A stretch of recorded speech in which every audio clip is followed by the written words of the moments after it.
Bom, aula 4.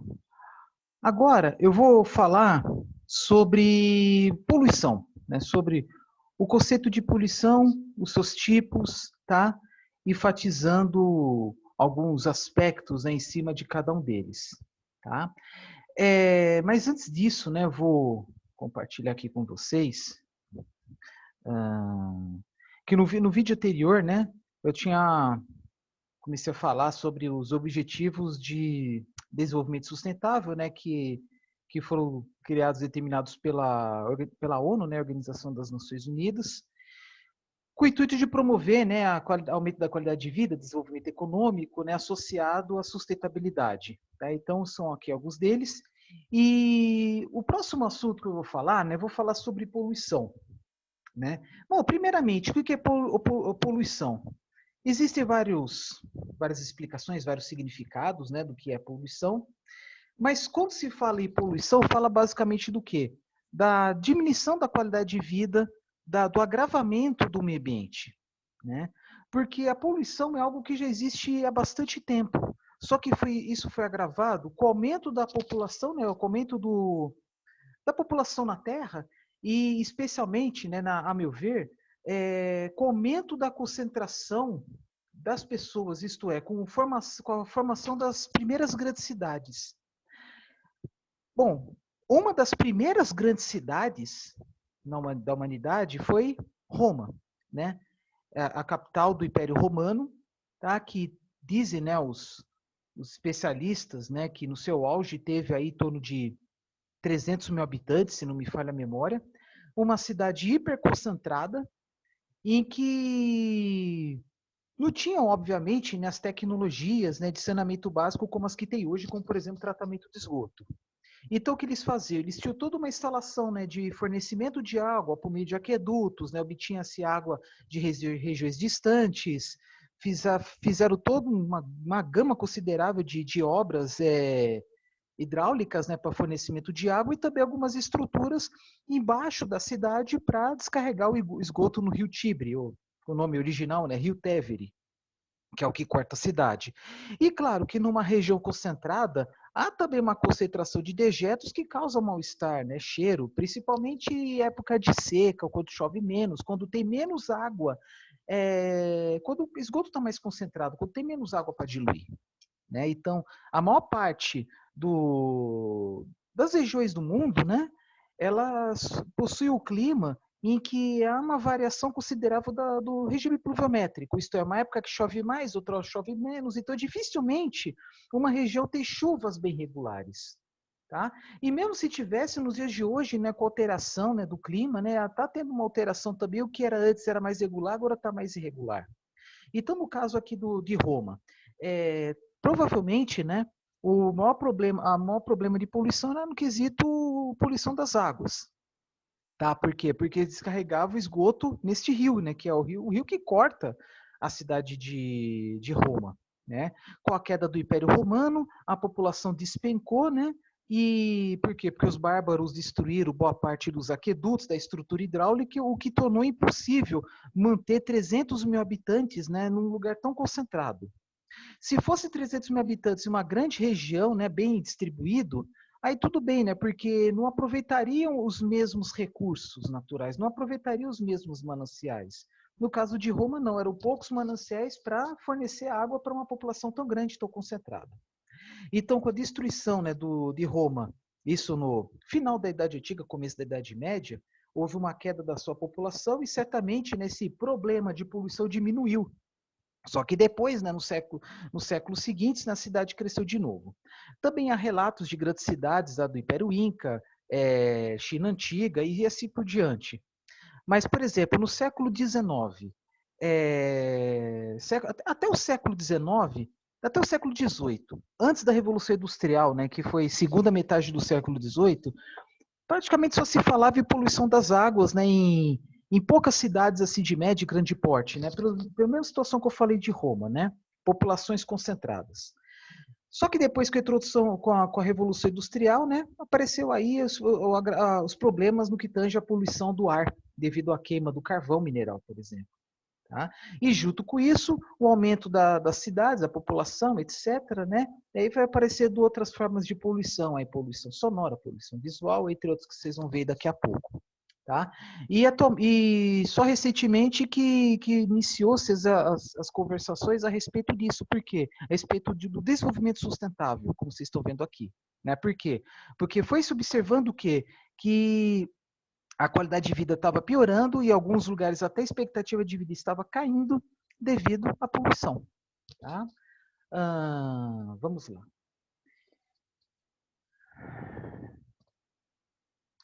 Bom, mas antes de falar sobre poluição, né? Por que morre tanta gente? Bom, nós observamos aí, né, que existem, né, vários fenômenos que causam grandes desastres, né, com grandes fatalidades. E além dessas fatalidades de cunho natural, né, como por exemplo terremotos, acho que os terremotos e os maremotos, né, tsunamis são os principais, né? Tem os maremotos, os terremotos, tem as erupções vulcânicas e aí aqui fala-se também flood, que é alagamentos, drought, que é secas, né? E aqui fala de winter damage frost, é inverno rigoroso, tá? Esqueci de falar, né, também dos ciclones, tufões, furacões, né? Furacão é mais assim, é o nome adotado aí pelos astecas, né? Os astecas chamavam de esse fenômeno que nós conhecemos como huracão, e o nome huracão foi para a língua espanhola, a língua portuguesa adaptou para furacão e a inglesa adaptou para hurricane. Só que na Ásia, né, algo parecido, né, chamam de tufão, né? E aí tem o conceito de ciclone também, né, mas muito comum também ciclone continental, né? Mas os que causam mais dano são os tufões na Ásia, no Pacífico, né, especialmente na Ásia. Quando falo Ásia, Japão, China, Taiwan, Filipinas, Indonésia, assim por diante, né? E os furacões que são muito comuns nos Estados Unidos, no Caribe, né? Especialmente aí a Atlântico Norte, mais voltado aí às Américas, né? Central e do Norte.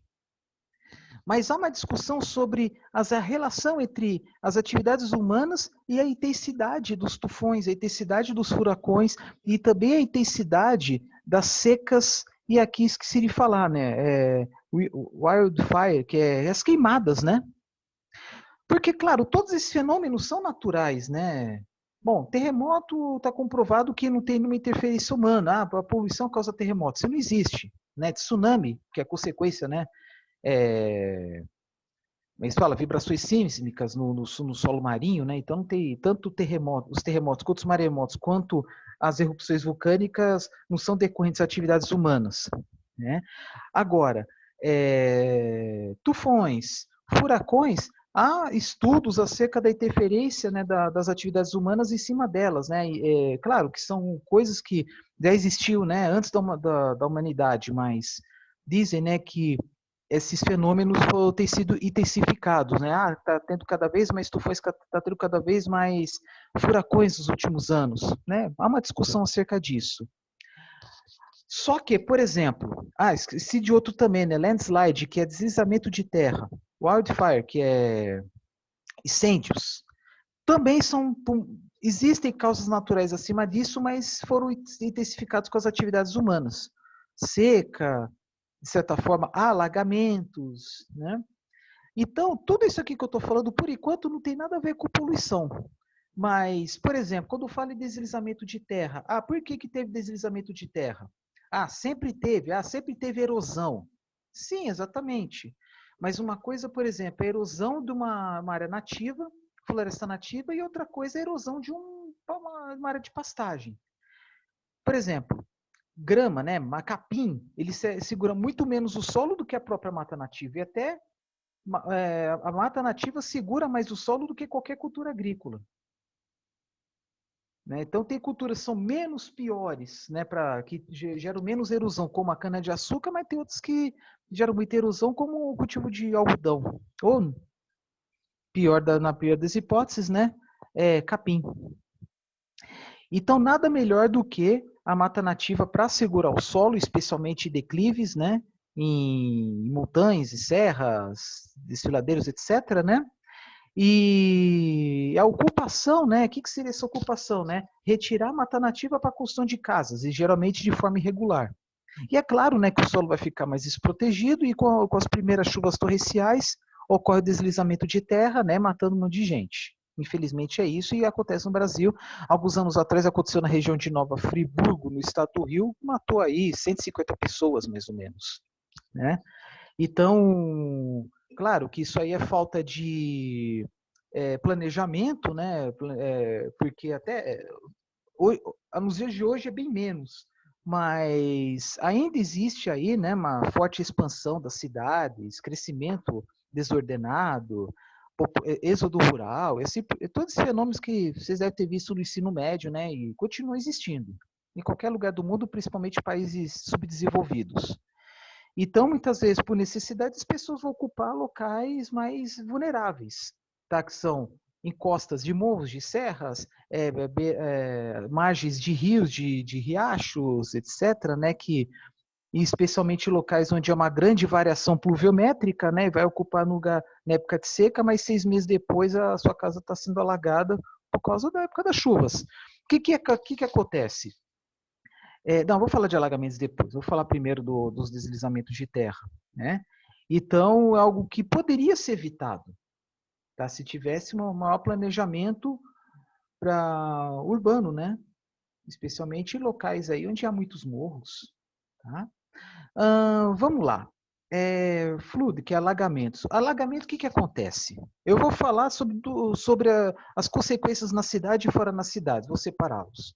Nas cidades, é muito comum ainda pessoas construírem suas casas, tanto de forma irregular, mas até mesmo de forma regular, legalizado, em locais pantanosos e locais onde naturalmente ocorrem alagamentos. É natural, a maior parte do Brasil, quase todo o Brasil, é composto por climas onde há regimes pluviométricos bem característicos, bem específicos. Tá? Com exceção do litoral nordestino do Rio Grande do Norte até o norte da Bahia, que é clima tropical úmido, o resto chove mais no verão do que no inverno. Tá, Caatinga também, Caatinga chove muito pouco o ano inteiro. Onde eu quero chegar? Em algumas épocas tem pouca água e não há alagamento das margens. Mas chega a época das chuvas, são aquelas chuvas torrenciais, e aí a tendência é ir bastante água tudo de uma vez. Especialmente em locais onde a vegetação foi severamente assim retirada, né? Então a tendência é o quê? Ter cada vez mais água correndo na superfície. Por quê? Quando em regiões onde a vegetação nativa está preservada, a tendência é um pouco d'água ser segurada, né? Ser retida. Uma parte da água vai para as plantas, outra parte fica retida no solo, outra parte vai para o lençol freático, mas se retirar toda aquela vegetação nativa, a tendência é correr muito mais água superficialmente, e quando bate aquela chuva, de imediato alaga os rios. Alcança os rios, os canais e assim por diante. Né? Então, quanto maior a ocupação humana, maiores são os impactos dos alagamentos nas cidades. Tá? Aí o que acontece? As pessoas constroem casas em locais onde originalmente são alagadas e depois reclamam. Né? Mas, enfim, eu não vou entrar em detalhes do porquê que houve aí a legalização de residências ou outras construções em locais onde costuma alagar. Por exemplo, na cidade de São Paulo, há 2 gerações atrás, 60, 70, 80 anos atrás, foram desenvolvidos projetos de retificação dos rios Tietê e Pinheiros. E retificações menores de riachos. Isso contribuiu para quê? Ao retificar os rios, diminuiu o volume disponível né, o espaço disponível para as águas. Porque na cidade de São Paulo também chove muito mais no verão do que no inverno. Então, as regiões onde os dois rios passam são regiões mais planas, então são muito comuns formar rios com meandros, que são aquelas curvas zigue-zague, né? Aqueles rios zigue-zague que com o tempo vai modificando o formato, vai modificando o curso do rio. Então, nessas regiões mais planas, é natural que nas suas margens, é natural que elas sejam alagadas, é natural. E aí foram retificados os rios, né? Sob o argumento para diminuir as doenças causadas por mosquitos, né, porque região costuma alagar, é região pantanosa, é normal ter muitos mosquitos e por consequência também doenças, como a dengue, febre amarela, etc., né? Malária, e assim por diante. Então foram retificados os rios pensando como programa de saúde pública. E também para aumentar a área disponível para as construções, para a construção das avenidas, marginais, ruas e construções, prédios, enfim. Só que o espaço disponível para ocupar, para água ocupar, diminuiu. Então é natural que até hoje ocorra aí alagamentos. E aí, com o tempo, a cidade de São Paulo foi crescendo e foi tendo aí a impermeabilização do solo, isto é, com aumento das construções e aumento das áreas asfaltadas, diminuindo a absorção da água. Então, por exemplo, algumas situações, em muitas situações, né, todo o terreno foi ocupado por concreto. Tá, por quê? Porque o metro quadrado está cada vez mais valorizado, e em vez de ocupar uma área com uma área aí que pode ser ocupada por árvores, por pequenas plantações, parques, etc., resolveram construir. Né? Então, menos água para ser absorvida pelo solo, menos água a ser absorvida pelo número cada vez menor de árvores, então vai mais água superficial e o tempo, né, de transporte, né, da água superficialmente diminui muito. Então, rapidamente a água cai nos rios e o alagamento é algo bem rápido, é instantâneo. E o que acontece? As cidades não estão adaptadas para receber um volume cada vez maior de água em períodos de tempo cada vez menores. Tá? Isto é, a variação da pluviosidade e, por consequência, a variação da vazão de água, a variação tem aumentado bastante. Épocas que tem água de menos e algumas poucas horas que tem água de mais. Então, é necessário desenvolver infraestrutura, nesse caso aí de águas pluviais, para ser usado em quase sua totalidade apenas por curtos períodos de tempo, porque nesses curtos períodos de tempo pode causar grandes prejuízos. Por exemplo, as águas alagando as lojas, né? Aí há muitos prejuízos, né?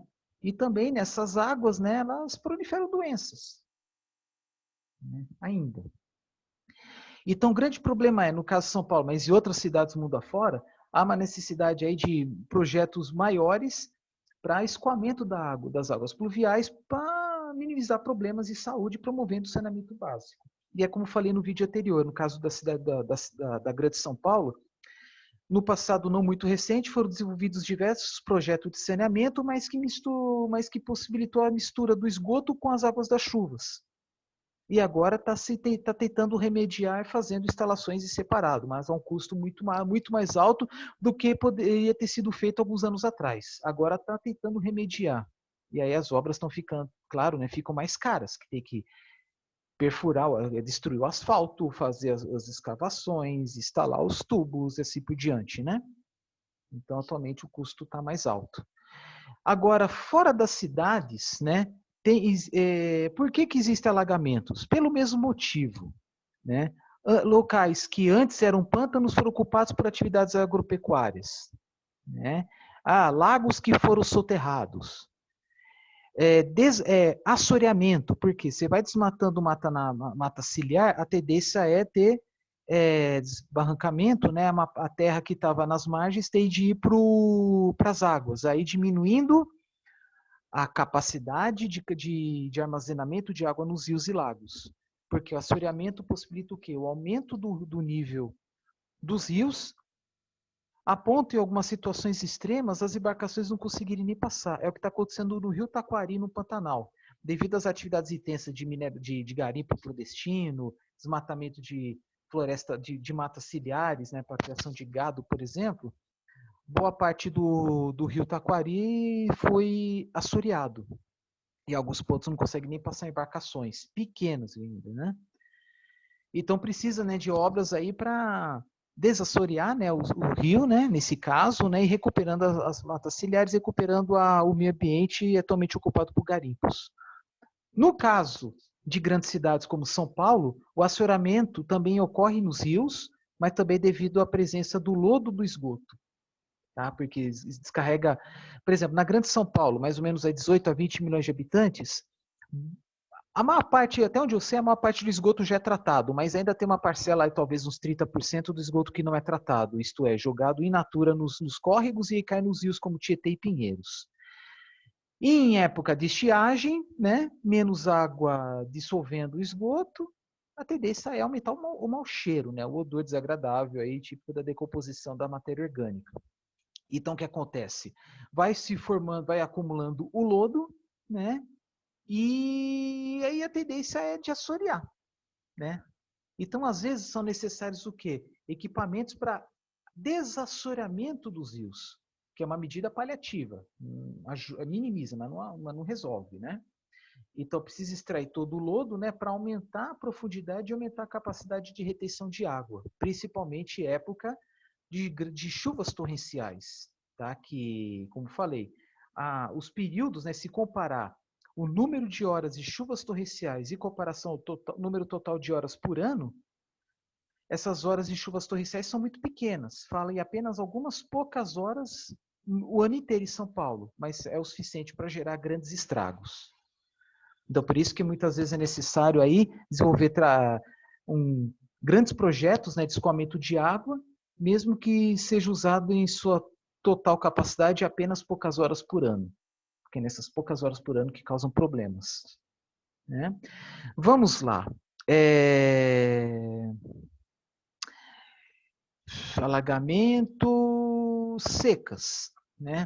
É algo muito complexo, né? Porque muitas vezes as secas ocorrem devido a fenômenos globais, né? Fala-se muito, né, do agravamento do efeito estufa decorrente da eliminação de gases que agravam o efeito estufa, especial dióxido de carbono, da queima de combustíveis fósseis e também do gás metano decorrente às atividades humanas.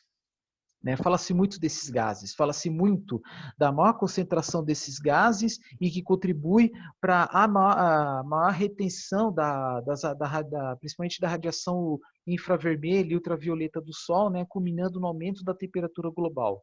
Fala-se muito sobre essa teoria, né?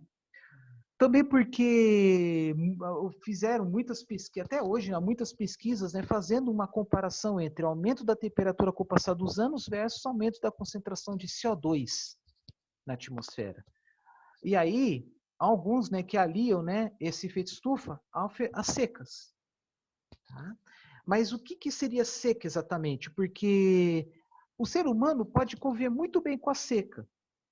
Tem muitos animais que vivem muito bem em desertos. Mas a questão é ter uma infraestrutura suficiente para sustentar todos que vivem nesse ambiente restrito.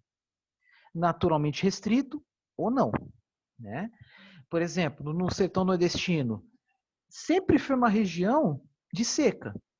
Só que tem ano que chove demais, tem ano que chove de menos. Cabe às pessoas terem uma infraestrutura adequada, por exemplo, reservatórios, cisternas, para que tenha água suficiente para pelo menos, falem pelo menos um ano, mas vamos colocar pelo menos 2 anos por esse motivo que eu falei para vocês agora. Porque tem ano que chove demais, tem ano que chove de menos, é um zigue-zague, porque e ano que tem El Ninho, chove menos no Nordeste, chove mais no sul do Brasil, Rio Grande do Sul, por exemplo.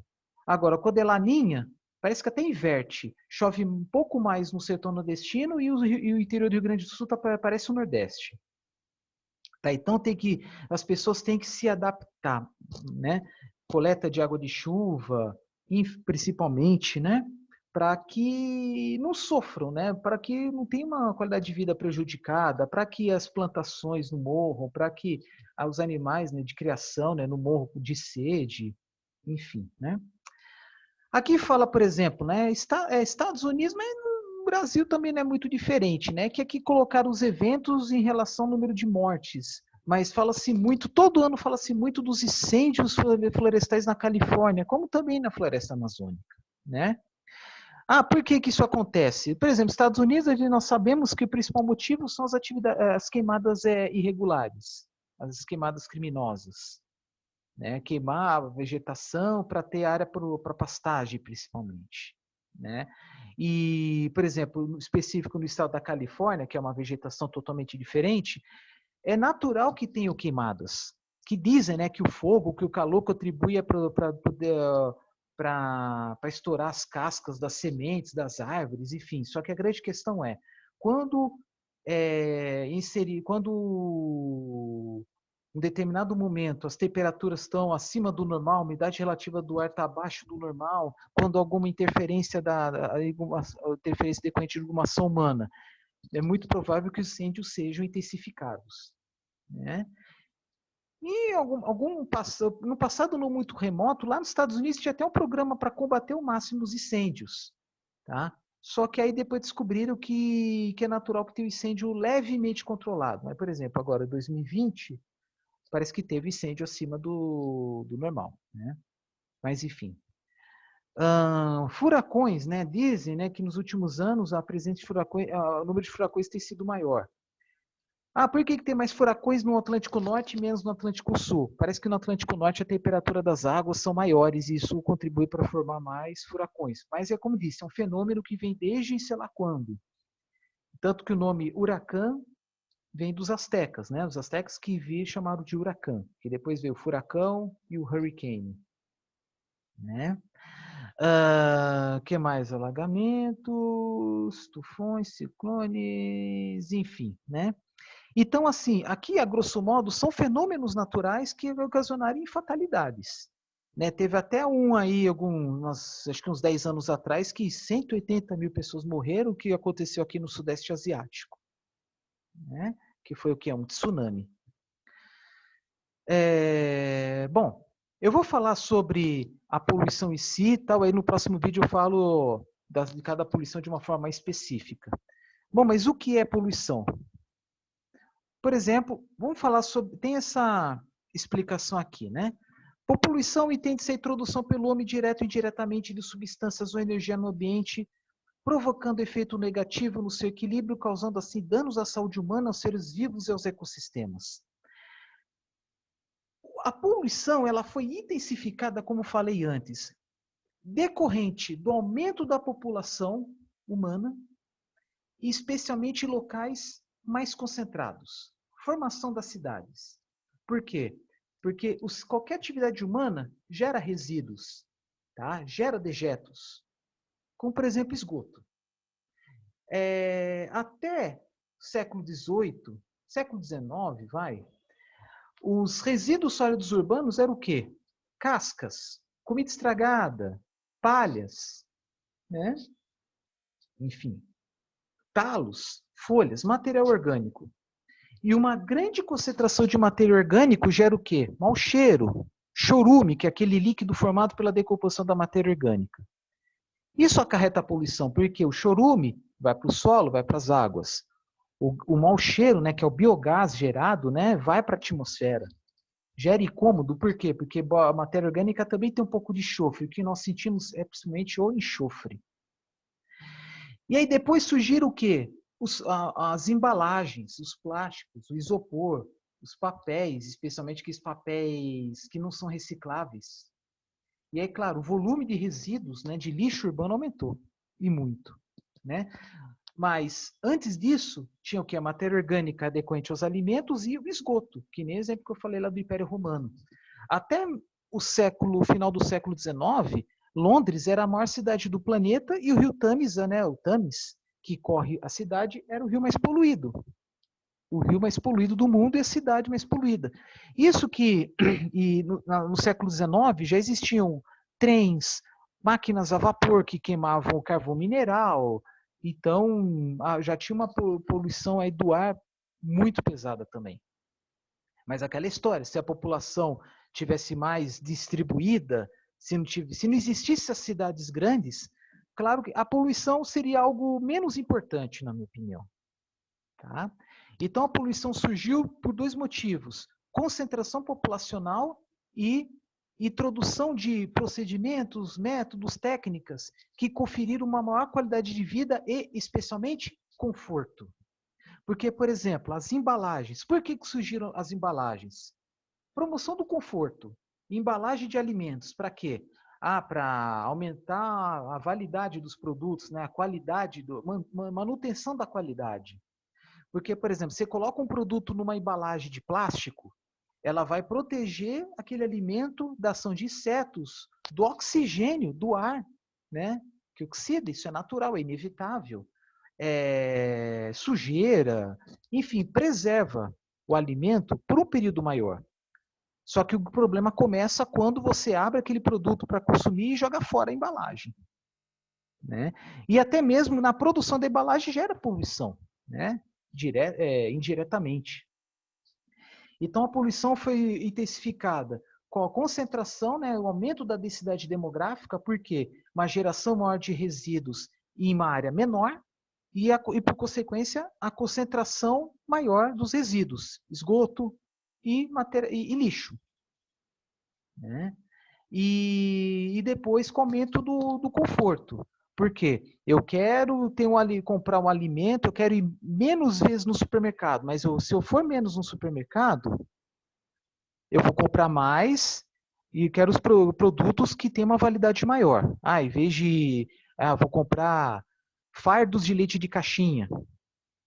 Em vez de eu fazer pão em casa, vou comprar um monte de bolacha. Ou pacotes de bolacha.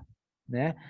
Em vez de quase todos os dias para comprar legumes, verduras, frutas, eu vou comprar uma maior quantidade de produtos industrializados, né? Para reter em casa, né? Só que aí gera o quê? Mais embalagens, tá? Mais resíduos. Bom, então é isso. Então a poluição foi intensificada devido aí à promoção do conforto, né? Como falei. Outra coisa também, antes da introdução dos carros, as pessoas andavam para lá e para cá a pé, a cavalo. Claro que na época as distâncias são muito menores, agora as distâncias são muito maiores e com o aumento das distâncias as pessoas vão de carro, vão de moto, aí gera mais poluição, poluição do ar, né? E o curioso, né, que por exemplo, num carro, a poluição é devido ao fato do motor de combustão interna queimar combustível para levar o carro e não a pessoa. Então, por exemplo, tem um carro de 2 toneladas, uma picape, por exemplo, até 3 toneladas para levar uma pessoa que pesa 60 quilos. Você não vai gastar combustível para levar essa pessoa, vai levar o que está por fora dela, o carro inteiro. Né? A não ser que dê carona, a não ser que otimize aí o uso do veículo. Por isso que eu falo de novo pela milésima vez. Então, um dos principais motivos da poluição é a promoção do conforto. Conforto ao estar andando de carro, aí polui. O conforto para manter um produto, para ir menos vezes no supermercado, mas em compensação, quando for no supermercado, comprar produtos industrializados que tenham embalagens. Especialmente plásticos, materiais compostos, onde a reciclagem é mais difícil, mais complexa. Por exemplo, caixinha de leite longa-vida. Tá? Antigamente não, mas atualmente as pessoas, né, não têm o hábito de usar cascas, talos, então há um desperdício maior dos alimentos. Tá? E também, de certa forma, porque o preço dos produtos, em comparação aos séculos passados, atualmente os produtos são muito mais baratos. Também por isso que os desperdícios aumentaram. 3, 4 gerações atrás, os alimentos eram muito mais caros, eram de acesso muito mais restrito, algumas frutas não existiam por causa das limitações logísticas. Tá? Então, por exemplo, em uma determinada época, só os mineiros, os paulistas lá da Grande São Paulo consumiam morangos. Aí quem morava no Mato Grosso do Sul? Não, por quê? Porque praticamente, quando chegava aqui, chegava tudo estragado, tudo amassado. Porque era estrada de terra, demorava muito mais tempo para chegar. Né? E tem o seguinte, até algumas décadas atrás, né, mesmo com uma poluição bastante intensificada, não se preocupava muito com isso. Mas a partir do momento em que começou a causar desconforto às pessoas, doenças, más formações de fetos, por exemplo, tá? Diminuição da expectativa de vida, aí começou a se preocupar acerca da poluição, né? Especialmente poluição do ar. Né? Por que eu estou falando especialmente de poluição do ar? Porque mais para frente vocês vão ver, tem bastante conteúdo, principalmente de poluição do ar. Embora a poluição da água também tenha uma quantidade razoável de conteúdo, né? Mas então é isso, poluição é decorrente à concentração das pessoas e também decorrente aí à busca pelo maior conforto. Vou dar outro exemplo, café. Como é que as pessoas tomam café, fazem café? Tem várias formas. A mais comum é pegar o coador de pano, colocar café, água quente, né? E colocar na garrafa térmica. Aí depois do tempo surgiu o coador de papel. Só que para ter o coador de papel, você compra a caixa. Aí depois de usar, você joga a caixa fora. Ah, mas o coador de pano, você compra hoje o coador de pano, você vem numa embalagem de plástico, mas na época dos meus avós, das minhas avós, não tinha. Você chegava lá no mercadinho e tava lá o coador de pano escancarado. Chegava lá em casa, o máximo que fazia é colocar na água quente para desinfetar. Às vezes até para tirar o gosto, né, dizem, né, do algodão no coador de pano. Enfim, aí, por praticidade, aí veio aí o coador de pano, de papel. Aí usa um, usa outro, tá? E quando termina, joga a caixa fora e compra outro. Ah, mas é papel. Papel, o coador de papel, ele é biodegradável. Concorda, biodegradável, beleza. Mas a grande maioria das pessoas não tem uma composteira em casa, não tem essa preocupação de separar, levar material orgânico para levar para compostar em algum lugar. Eu não conheço ninguém que faça isso. Então ela vai para o lixo comum, né? O coador com a borra do café, né? O café usado. Que, como falei, né, dá para colocar, né, fazer uma composteira com borra de café junto com papel. O papel do coador ele é perfeitamente biodegradável, enfim. Legal, ok. Só que depois do tempo, assim, algumas pessoas começaram a comprar uma cafeteira italiana. Existe até cafeteira francesa. Isso é bom, por quê? Porque você vai colocar lá o pó, não precisa de nenhum material descartável. Por exemplo, a cafeteira italiana, coloca água, coloca café, coloca no fogo, faz o café, aí depois você tira a borra e joga fora, ou leva para a composteira. Mas legal, não tem coador de pano, não tem coador de papel. Só que tem gente que, mimimi, na minha opinião é mimimi. Mas demora mais, eu tô com preguiça de limpar. Eu tô com preguiça de ficar lavando e colocando, enfim. Tem gente que se sente incomodado com isso, né? Eu, por exemplo, tenho uma cafeteira italiana, nem ligo para isso. Agora, quem tem cafeteira, é mesmo mimimi que teria com coador de pano, né? Porque depois de fazer o café, você tem que lavar o coador de pano, porque o coador de pano não é descartável. Aí a praticidade do coador de café. Você usa e já joga fora. Como se colocar no lixo resolvesse todos os problemas, né? Aí, recentemente, eu tô assim, até falando de uma forma irônica, tal, tudo bem, né? Que é para as aulas, né? Mas, enfim. Surgiu as cafeteiras de cápsula. É lindo, maravilhoso, porque mais ou menos junto com as cafeteiras, tipo Dolce Gusto, Nespresso, etc., surgiram uma gama de opções, assim, de tipos de café, até mesmo com misturas, né? Você pode tomar café colombiano, café da Etiópia, café da região mogiana do estado de São Paulo, café do Vale do, sei lá, do Vale do sei lá o quê. Legal, né? Então, são vários tipos de café, com várias torras. O mercado do café virou quase é como se fosse o mercado do vinho. Né? Que tem lá Merlot, Cabernet Sauvignon, Syrah, Pinot Noir, Cabernet, assim espumantes e assim por diante. Ótimo, lindo, maravilhoso. Mas o que fazer com as cápsulas? Por exemplo, a Nespresso, que é uma empresa do grupo da Nestlé, tem um programa de coleta e reciclagem daquelas cápsulas. Por quê? Porque as cápsulas da Nespresso são de alumínio, então é muito mais fácil, né, um processo industrial arrancar o pó e recuperar o alumínio, porque o alumínio é um material 100% reciclável. Mas existem empresas, a maioria das empresas vendem as cápsulas com a folha, né, a parte de cima de alumínio, só que o copinho de plástico. Aí a reciclagem fica muito mais difícil. Então, a grande maioria das pessoas que tomam café por meio de cápsula, pega a cápsula e joga no lixo. Aí gera o quê? Um grande passivo ambiental. Faltou falar essa expressão aí, passivo ambiental. Aí, de novo, tem a poluição indireta devido à produção do plástico, a poluição indireta do alumínio, até mesmo a industrialização do café.